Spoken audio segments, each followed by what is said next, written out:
Fala pessoal, beleza? Como foi dito no vídeo anterior, a história se divide em 4 grandes períodos. No entanto, antes da história ter início, nós tivemos um período denominado pré-história. Por que esse período leva esse nome? E o que aconteceu nele? Isso é o que nós iremos abordar no vídeo de hoje, então fica de olho porque a história não para.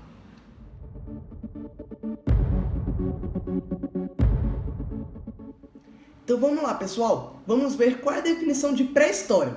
A pré-história corresponde ao período de tempo que vai desde o surgimento dos primeiros hominídeos há mais ou menos 4 milhões de anos atrás até o momento em que a escrita surge pelos sumérios, há mais ou menos 4.000 anos antes de Cristo. No entanto, o termo pré-história acaba sendo um termo muito discutível e muito pejorativo, pois ele fundamenta-se na ideia de que é impossível estudar o passado de sociedades que não dominassem a escrita. Dessa forma, depreende-se que a pré-história é o momento em que o homem organiza-se para alcançar determinadas formas de organização e de evolução. Só que, com a invenção da escrita, na visão dos historiadores que elaboraram esse conceito, acaba a pré-história, é colocado um fim na pré-história com o surgimento da escrita. E qualquer civilização que conservasse hábitos como o nomadismo, por exemplo, estaria presa aos tempos pré-históricos.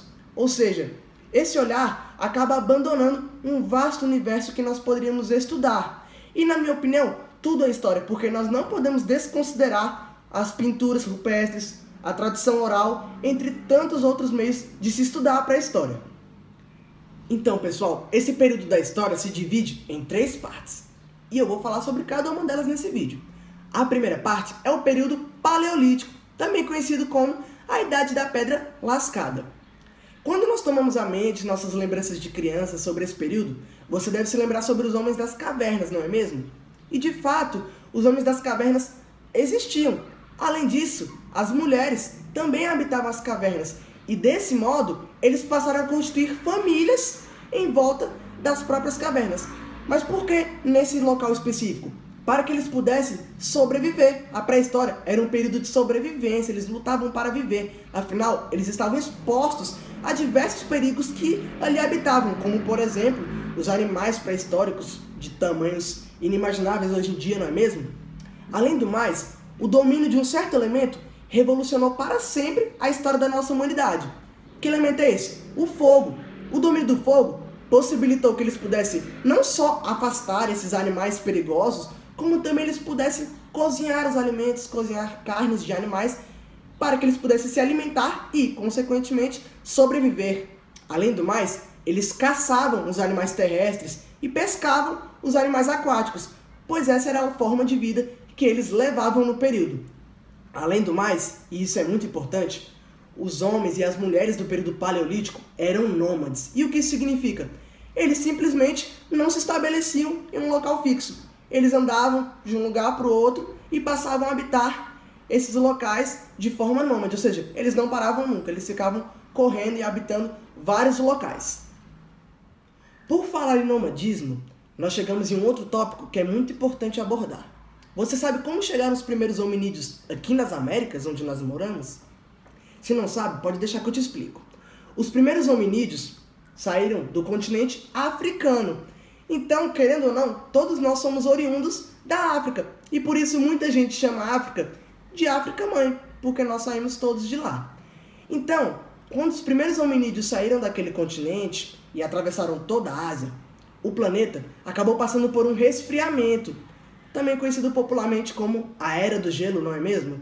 E com esse resfriamento foi criada uma ponte de gelo que acabou ligando o que é hoje o continente asiático com o continente americano, ali na região onde hoje é o Alasca, nos Estados Unidos. Então, essa ponte de gelo, no chamado Estreito de Bering, permitiu que esses hominídeos chegassem à América do Norte e daí povoassem as Américas. Legal, não é mesmo? Só que essa é só uma teoria. Existe uma outra teoria que afirma que os primeiros hominídeos chegaram primeiro na América do Sul. E como é que foi isso? Ao chegarem no Sudeste Asiático e na Oceania, acredita-se que através de pequenas embarcações eles partiram do que hoje é a Polinésia e acabaram chegando na América do Sul. Então são essas as 2 teorias de povoamento que nós estudamos para os hominídeos chegarem nas Américas. E é muito importante, viu? Agora, vamos falar sobre o segundo período da pré-história, que foi o período Neolítico, também conhecido como a Idade da Pedra Polida. E você sabe por que ele leva esse nome? Isso acontece porque, agora vamos voltar lá no período Paleolítico. Lá, os instrumentos que os homens e as mulheres construíam eram feitos de pedra. Eles lascavam a pedra uma na outra e daí surgia uma pequena lança, entre outras coisas. Acontece que no período Neolítico, eles passam a polir esses instrumentos, eles passam a polir a pedra. E daí acontece uma grande evolução na elaboração e na confecção desse tipo de instrumento, não é mesmo? Agora, vamos lá. Nesse período, nós também temos um importante acontecimento. No Paleolítico, tivemos o domínio do fogo. E aqui, nós temos a Revolução Agrícola. E o que foi isso? Foi simplesmente o advento da agricultura, que hoje é muito importante para nós, não é mesmo? Eles passaram a perceber que ao jogarem sementes ou restos de frutas num solo fértil, aquilo dava origem a uma nova plantação. E daí, eles passaram a se organizar melhor para a própria subsistência. Daí também surgem as primeiras formas de organização social e também a divisão do trabalho, que hoje é tão falada, não é mesmo?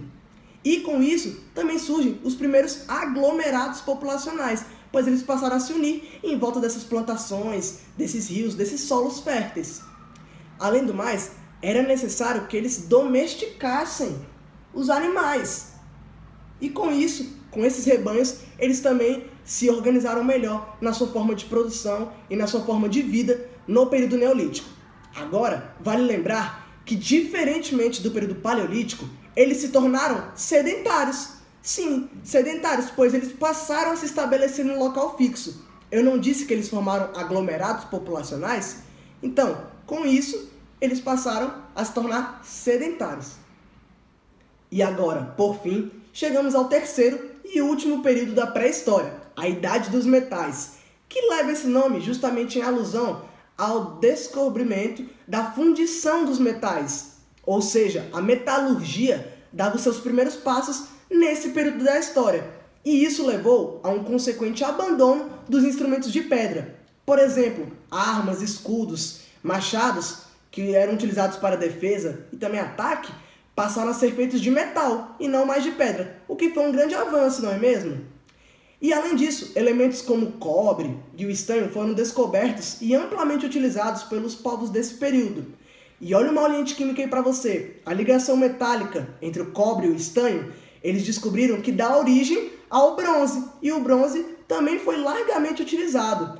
Além do ferro, por exemplo, que depois os egípcios viriam a utilizar com grande maestria. Então, a Idade dos Metais acaba quando a escrita é inventada pelos sumérios, e isso dá um fim à pré-história. Então essa foi a aula de hoje, pessoal. Espero que tenham gostado e fiquem de olho, porque a história não para.